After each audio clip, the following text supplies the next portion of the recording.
Magandang araw po sa inyong lahat. Ngayong araw ay ipapaliwanag ko ang isang thesis na naging gabay sa pag-unawa kung sino ako bilang tao. Ano ang ibig sabihin ng pagkatao? At paano ko ito sa buhay sa pang-araw-araw? Ang thesis na ito ay umiikot sa ideya na ang ako ay biyayang tinatanggap kusabay sinasa katuparan. Unang tignan natin ang pagiging tao bilang regalo. Ngunit hindi doon nagtatapos. May kasama itong tungkulin, desisyon at pagbuo ng sarili. At sa gitna ng lahat ng ito, mahalaga ring kilalanin ang ugnayan ko sa sarili, sa karanasan at sa kapwa. Sa presentasyong ito, dadalhin ko kayo sa 6 na mahalagang punto ng thesis tungkol sa biyaya ng pagkatao na tatanging pagmemeron, pananagutan, pagiging hindi kopya, relasyonal na pag-unlad, at panghabang buhay na pagpili. Ako ay biyayang tinatanggap ko, ang pagkatao ay regalo. Kapag sinabi natin ang ako ay biyayang tinatanggap ko, sinasabi nito na ang buhay at pagkatao ko ay hindi basta nangyari lang. Hindi ito aksidente o random chance. Isa itong bagay na dapat kong kilalanin at pahalagahan. Sa klase, madalas nating marinig na ang tao ay may likas na dignidad. May kakayahan tayong mag-isip, magmahal, pumili, at magbigay ng kahulugan sa buhay. Pero ang biyaya ay hindi lang tinatanggap, sinasabuhay ito. Para itong ibinigay sa iyong isang instrumento. Ang halaga nito ay nakasalalay sa kung paano mo ito gagamitin. Isipin mo na parang regalo ng talento o pag-ibig. Hindi sapat na alam mong meron ka. Kailangan gamitin mo ito, hubugin at ibahagi. At dito pumapasok ang philosophical na konsepto ng being and becoming. Oo, may tinatanggap akong pagkatao. Pero ako rin ang may responsibilidad kung paano ko ito palalakihin.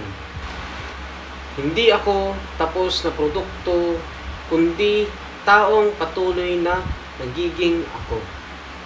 Natatangi ang aking pagmemeron, wala akong katulad.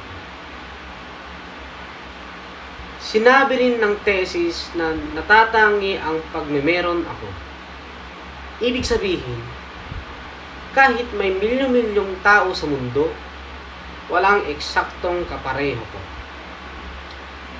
Natatangi ako sa karanasan, pananaw, pinanggalingan, paraan ng pagharap sa buhay, at maging sa mga bagay na kinakatakutan ko o naasam ko.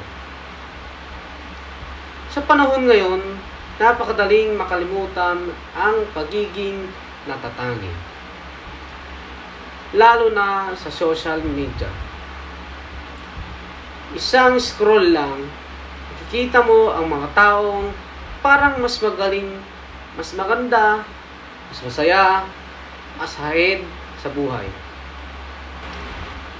Pero ang natutunan ko mula sa thesis na ito ay hindi ko kailangang ikumpara ang sarili ko sa iba. Dahil hindi kami pareho ng pagmamero. May sarili akong bilis, kwento, at direksyon. At dahil natatangi ako, may ambag ako sa mundong hindi kayang punan ng iba. Kahit simpleng kabutihan, talento, o presensya, iba ang epekto ko bilang ako. Hindi ako nagiging ako kapag wala akong inaako, pagkaangkin at responsibilidad. Ito ang pinakamatapang na bahagi ng thesis. Hindi ako nagiging ako kapag wala akong inaako. Sa madaling salita, hindi sapat ang pagkatao. Kailangan ko itong tanggapin, pagsikapan at panindigan. At dito pumapasok ang konsepto ng responsibilidad. Kung hindi ko inaako ang aking naging mga desisyon, aking pagkukulang, aking pangarap, at ang aking tungkulin, hindi ako tunay na lumalago. Sabi ni Viktor Frankl, between stimulus and response is the freedom to choose. Laging may puwang ang pagpili. Kahit gaano kahirap ang sitwasyon, may kalayaan akong pumili kung paano tutulog. At ang mga pinipili ko araw-araw, maliliit man o malalaki, ay dahan-dahang bumubuo sa ako. Ang taong walang inaako ay parang laging may dahilan, laging may sinisisi, o laging tumatakbo sa tungkulin. Pero ang taong umaako kahit natatakot, kahit nagkakamali, ay tunay na naglalaho ang dating sarili at umuusbong ang mas totoo at mas may malay na sarili. Ito ang proseso ng pagbuo ng pagkatao. Hindi makukuha sa panggagaya ang katuparan. Ang pagiging ako ay hindi kopya. Mahalaga ring sinabi ng thesis na hindi ko makukuha ang tunay na katuparan sa panggagaya. Sa panahon ng pressure, ekspektasyon, at social comparison, madaling sabihin, gusto ko maging katulad nila. Dapat ganyan din ang buhay ko.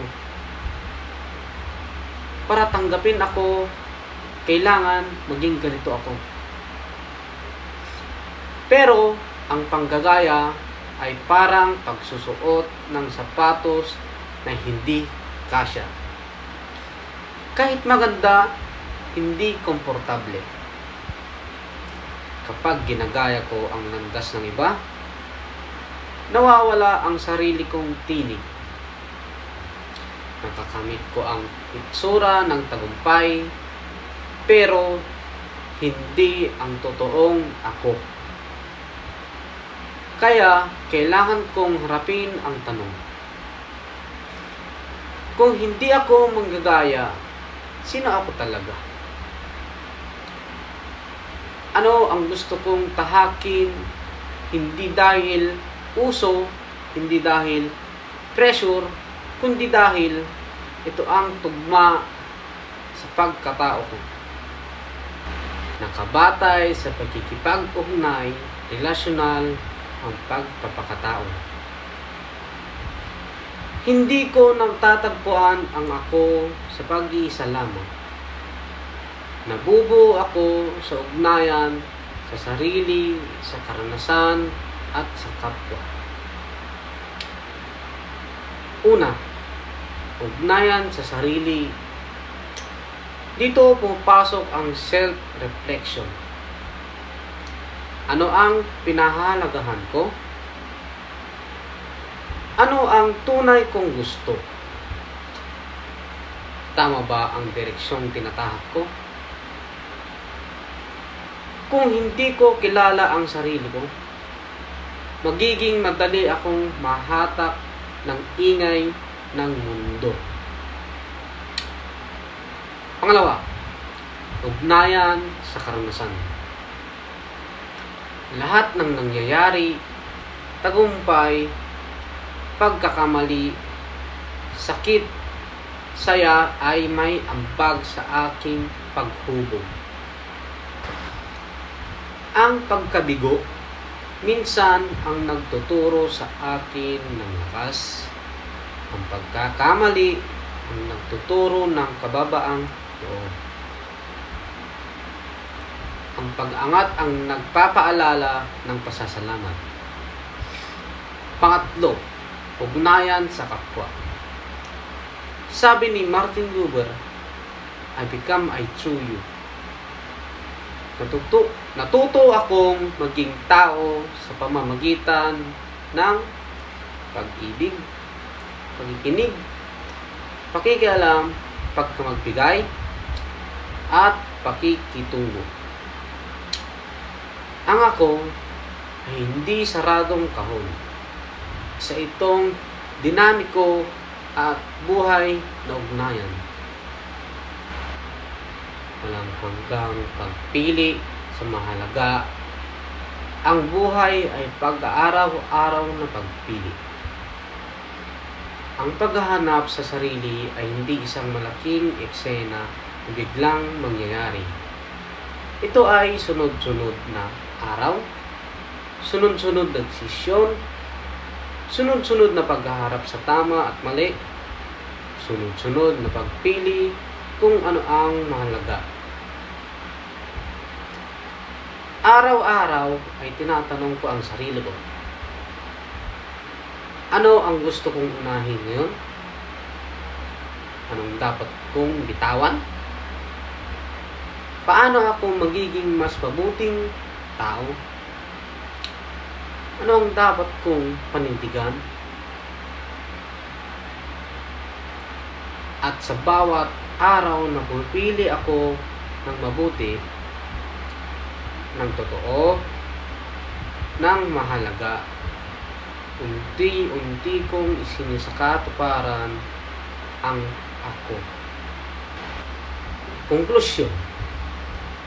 Sa kabuuan, ang thesis ay naglalahad na ang pagkatao ko ay biyaya na dapat tanggapin, natatangi at may sariling halaga, responsibilidad na dapat akuin, hindi kopya ng iba, nabubuo sa ugnayan sa sarili, karanasan at kapwa, at isang paglalakbay ng araw-araw na pagpili. Ang pagiging ako ay hindi perpekto, hindi madali, at hindi mabilis. Pero sa bawat hakbang, sa pag-unawa, pagtanggap, at paghubog ng sarili, mas lumalapit ako sa kung sino talaga ako. At doon ko natatagpuan ang layunin, direksyon, at tunay na kaligayahan. Yun lamang po at maraming salamat po.